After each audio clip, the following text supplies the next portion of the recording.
지난 시간에 이어 이번 시간에도 하나님을 봄에 대해서 말씀드리겠습니다. 하나님을 봄에 대해서는 두 단어로 나눈다 했습니다. 지난 시간에는 고백록에 나타난 하나님을 봄이고, 이번 시간에는 설교지 본문에 나타난 하나님을 봄입니다. 하나님을 봄을 통한 하나님께 대한 직접적인 의식을 다룬 어이스턴의 후기 본문들 중에서 가장 놀라운 것은 특히 시편 설교집과 요한복음 설교에 나타나는데 1인칭으로 되어 있지 않고 신비적 목표에 대한 기독교의 가르침을 제시하기 위해서 시편 기자와 복음서 기자의 음성을 사용합니다. 원저자는 시편 설교 중에서 가장 유익한 세 가지 설교, 시편 26편, 또 시편 42편 10절, 시편 99장 5절로 6절에 대해 논의하였습니다. 저자는 시편 설교 중에서 가장 유익한 세 가지 설교, 시편 26장 2절 8절에서 11절, 시편 26장 2절 8절로 11절, 그리고 시편 99장 5절로 6절에 대해 논의하였습니다.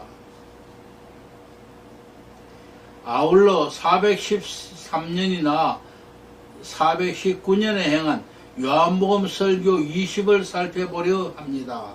이 설교들은 현세에서 하나님을 볼 수 있는 가능성에 대한 어이스턴의 성숙한 가르침을 담고 있으며, 그렇기 때문에 어이스턴의 신비주의의 핵심적인 부분을 이룹니다.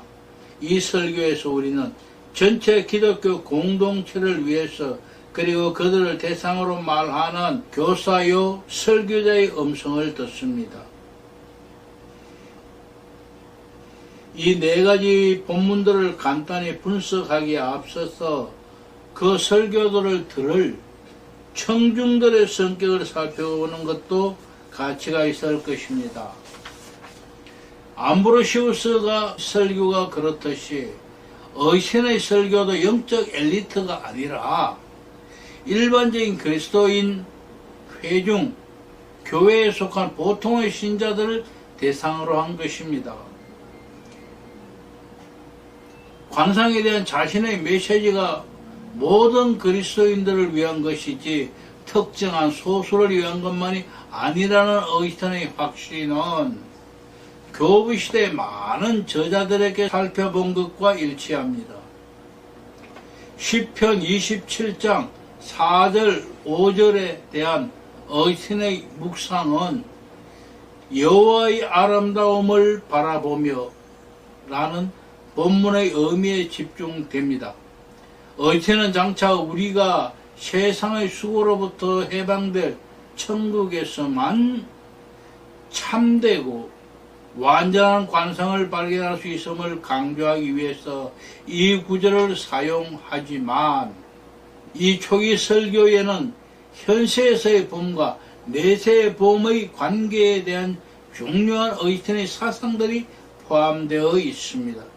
그 중에서 우선적인 것은 영원하고 불변하며 언제나 동일하신 선에 대한 관상이 이루어질 하늘의 집, 그리스도께서 신실한 자들로 구성하시며 자신의 내적 성소로서 그 안에 임재하시는 몸된 교회의 친밀한 관계입니다. 내가 그의 성전이 되고 그는 나를 보호하실 것이므로 비록 내가 하나님이신 절대선을 순전하게 묵상하거나 바라보는 경험을 하지 못한다 할지라도 머리 되시는 그리스도와의 결속을 통해서 나는 이 세상에서 그 일에 참여합니다. 그리스도는 지금 이 세상에서 우리 안에 계신다고 말씀하십니다. 따라서 우리는 하늘에서 그분 안에 거한다. 믿음과 소망과 사랑에 의해서 지금 우리가 머리 되신 이와 더불어서 영원히 하늘에 있다는 것은 참으로 큰 보장이다. 왜냐하면 그가 신성과 선하심과 하나됨에 의해서 세상 끝까지 땅 위에서 우리와 함께 계시기 때문이다. 시편 설교에 수록되어 있는 이 첫 번째 본문은 이 세상에서의 하나님의 임재의식은 모든 그리스도인이 그리스도의 몸 안에서 소유하는 참되지만 무의식적인 연합보다 중요한 것이 아니라고 주장함으로써 세상에서의 하나님의 임재의식이 존재하는지 여부에 대한 문제를 해결하지 않는 채 남겨둡니다. 두 번째로 이 설계에서 취한 두 개의 본문은 현세에서 신자들이 발견할 수 있는 하나님의 임재의식을 탐구하면서도 이 중심되는 진리를 재차 단언합니다. 시편 설교 42는 어이선의 가장 위대한 신비주의적 본문들 중 하나입니다. 이전의 글에서 발견되는 많은 주제들이 분명히 드러납니다. 예를 들면 현세에서 하나님께로 나아가는 유일한 길은 장막 혹은 순례하는 교회와 하늘에서 발견되는 완전한 하나님의 기쁨인 나의 하나님의 집의 대조가 분명히 드러납니다. 어제는 시편 26편 주석에서 보다 더 강력하게 하나님을 향한 모든 진보는 교회 안에서만 이루어질 수 있다고 주장합니다. 여기에서 새로운 것은 고백록에서 다루어진 많은 주제들과 의선의 대중설교의 교회론적인 관심사들의 결합입니다. 이러한 사실들은 가장 분명히 보여주는 것은 고백록에 서며 있으며 사슴이 시냇물을 찾아 헤매듯이 내 영혼이 하나님 당신을 찾기에 갈급하니이다 라는 시편 본문이 제시하고 있는 하나님께 대한 개인적인 갈망, 하나님께 대한 갈급함을 강조한 것입니다. 영혼이 겪고 있는 타는 목마름은 근본적으로 내적인 눈을 조명해 줄 것을 바라는 갈망입니다. 어시는 이 주제를 도입하면서 사랑과 지식의 언어를 뒤섞어 사용합니다. 사슴의 이미지를 알레고리화함으로써 어스틴은 내적 조명을 위한 준비에 대한 두 가지 중요한 요점을 지적할 수 있게 되었습니다. 그 일은 우리 자신의 악덕의 멸절과 기독교 공동체 내에서의 상호 협력을 요구한다는 것입니다. 그러나 우리가 믿음에 의해서 살아야 하는 한 관상의 기쁨을 원하는 암사슴의 갈망은 좌절될 수밖에 없는 듯이 보입니다. 그래서 우리는 너희 하나님이 어디에 있느냐고 조롱하며 묻는 이교도 대적자에게 아무런 대답도 하지 못합니다. 이로 인해 의치는 그 본문 후반부에서 현세에서는 어떤 식으로 하나님을 볼 수 있는지에 대해 탐구하게 됩니다. 저는 믿기 위해서만 아니라 가능하다면 그분에 대하여 무엇인가를 보기 위하여 내 하나님을 찾았습니다. 고백록에 나오는 플로티누스류의 상승의 세 단계 모델을 따라서 어이세는 이 세상의 것들이 아무리 아름답고 찬란해도 하나님은 그것들 안에서 발견되지 않으며 또 영혼이 내면적으로 영혼 자신을 보거나 정의와 같이 비유형적인 실제들을 보는 데서도 발견되지 않는다고 주장합니다. 내가 하나님을 만지기 위해서는 시편에서 내가 이것들을 묵상하며 내 영혼을 내 자신 위에 쏟아내었나이다 라고 말한 것처럼 나는 자신의 내면에 머무를 수 없으며 모라의 상태에서 자신을 초월해야 합니다. 이 모라의 상태는 지상에 있는 교회라는 장막으로부터 하늘에 있는 하나님의 집으로 나가는 것으로 묘사됩니다. 상승은 교회라는 중재자를 통해서만 가능합니다. 어체는 장막의 지체들인 성도들의 덕을 묵상함으로써 모라적 전이가 이루어진다고 주장합니다. 버틀러가 시작했듯이 이것은 특이한 생각이지만 어거스틴의 신비 사상의 절대적인 교회적 성격과 완전히 조화를 이루는 생각입니다. 어거스틴의 말을 인용하면 다음과 같습니다. 장막에 올라가면서 영혼은 하나님의 집으로 갑니다. 영혼은 그 장막의 지체들을 사모합니다. 그리고 어떤 감미로움, 뭐라고 표현할 수 없는 감추인 내면의 즐거움을 따라감으로써 하나님의 집으로 인도됩니다. 그것은 마치 하나님의 집에서 어떤 악기 소리가 울려 나오는 것 같습니다.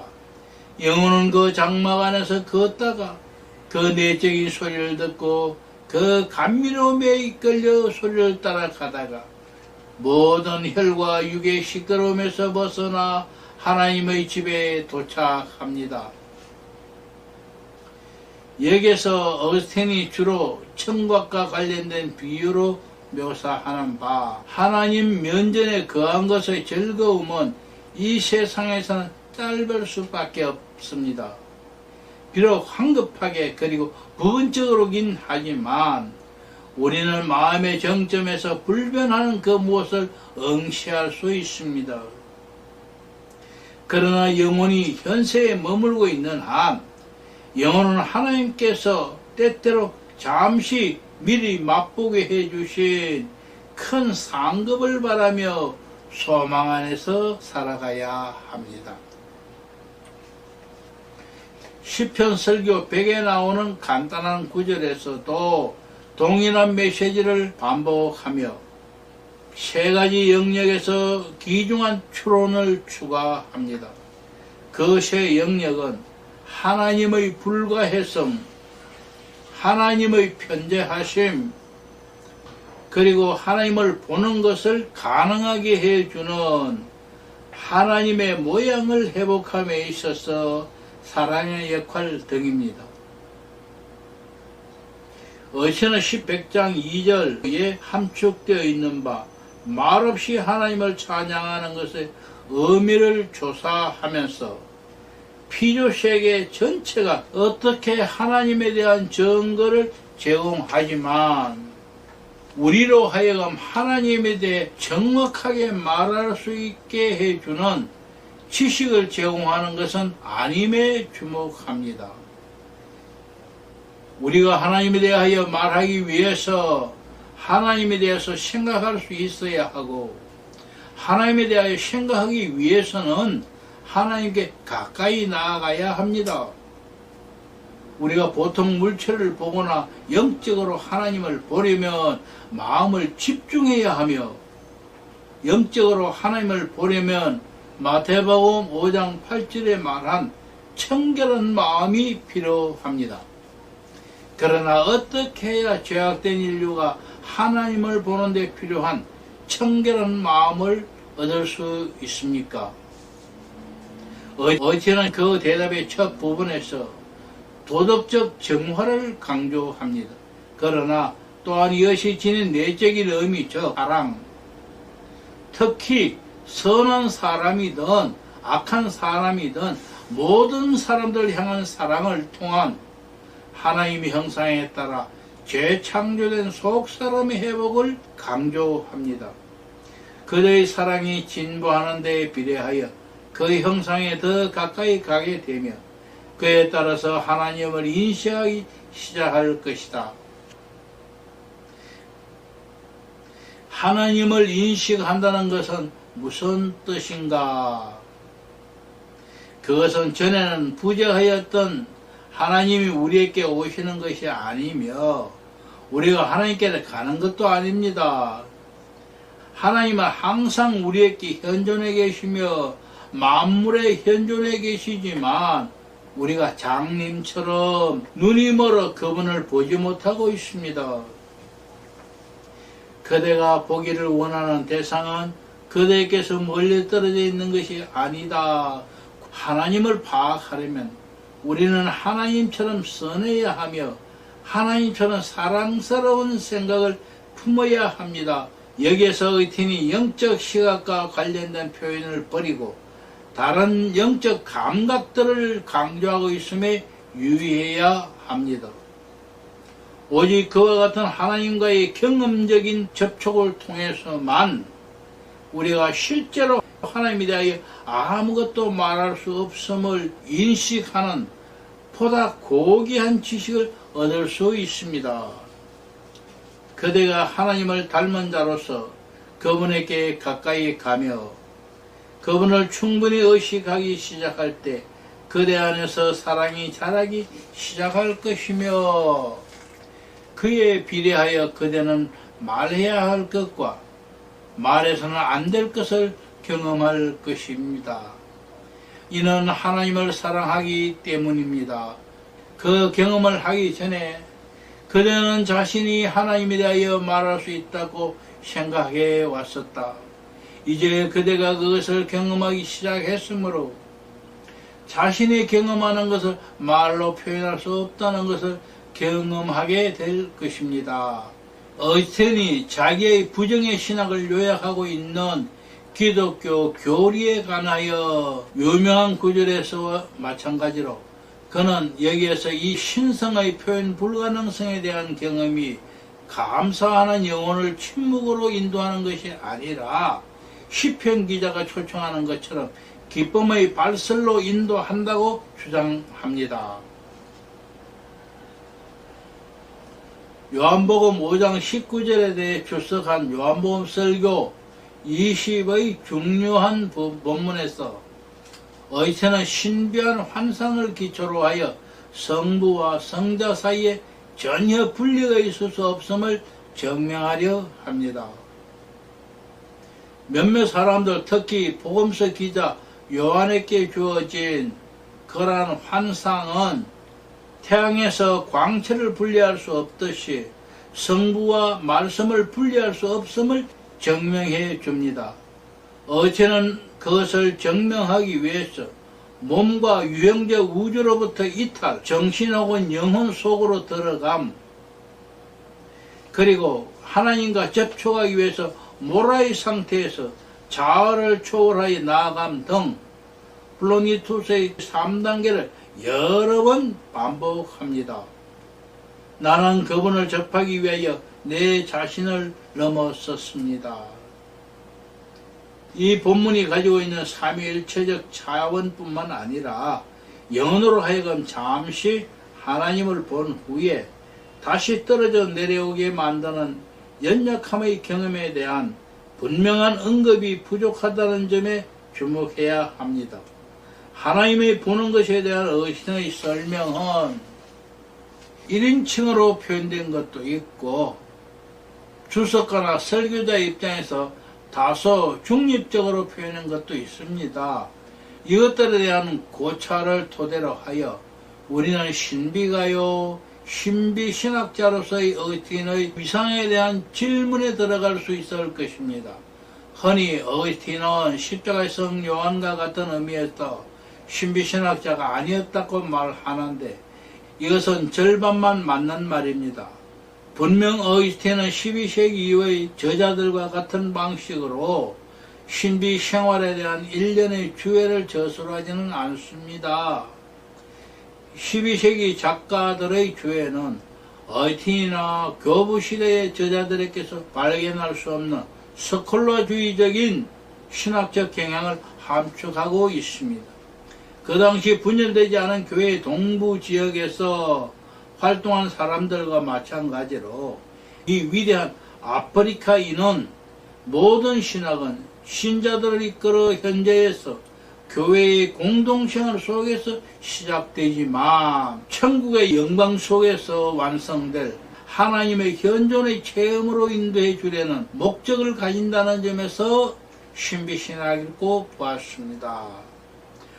후대에 신비신학이라고 불리게 될 것에 관한 어이스틴의 생각에 대한 해설은 전혀 주어져 있지 않지만 그러한 생각은 그의 저술 전체에 등장하며 또 지금까지 검토해온 본문들에서 부상하기 시작하는 일관성 있고 세심하게 고려된 유형의 기초를 두고 있습니다. 그러한 유형은 우리가 이미 다룬 교부 저자들에서 보았던 넓은 의미에서의 신비주의 이론에 잘 부합됩니다. 어이스틴은 주로 자기의 양떼들이 현세에서 보다 깊고 치밀하고 직접적인 하나님 체험을 하도록 초청하는데 관심을 가지고 그것을 주로 성경적인 용어로 표현하였습니다. 몇몇 히랍 교부들과는 달리 어이스틴은 하나님과의 개인적인 연합에 많은 관심을 가지고 있지 않았습니다. 그가 현세에서 연합에 대하여 언급하면서 염두에 두고 있는 것은 그리스도와 교회의 연합입니다. 플로티누스를 잘 알고 있는 사람이 이처럼 연합이라는 표현을 신중에 피한 것은 의도적인 행동이며 비기독교 신비주의 노력의 한계들에 대한 비판이 함축되어 있는 것이라고 생각하지 않을 수 없습니다. 어이스틴도 암브로스처럼 플로티누스로부터 많은 것을 배웠지만 어이스틴이 한순간이라도 순수한 플로티누스주의자였다고 생각하는 것은 잘못일 것입니다. 비록 그가 지속적으로 플로티누스적인 상승이라는 기본 모델을 사용했지만 그는 그것을 기독교적인 맥락에서 즉 성경적이며 기독교적이며 교회론적인 기독교적 의미에서 사용하였습니다. 플로티누스와 어이스틴 사이의 영향관계를 증명하기 위해서 서로 비슷한 구절들을 배열하는 것이 중요하지만 그렇게 한다고 해서 이러한 차이점이 항상 밝혀지는 것은 아닙니다. 여기에서 제시된 증거는 어이스틴의 변화의 진도가 있음을 암시해 줍니다. 그러나 어이스틴은 초기에도 플로티누스적인 프로그램을 변화시키고 했었음에 유의해야 합니다. 어이스틴은 내면으로 들어가는 것이 곧 위로 올라가는 것이다 라고 가르쳤습니다.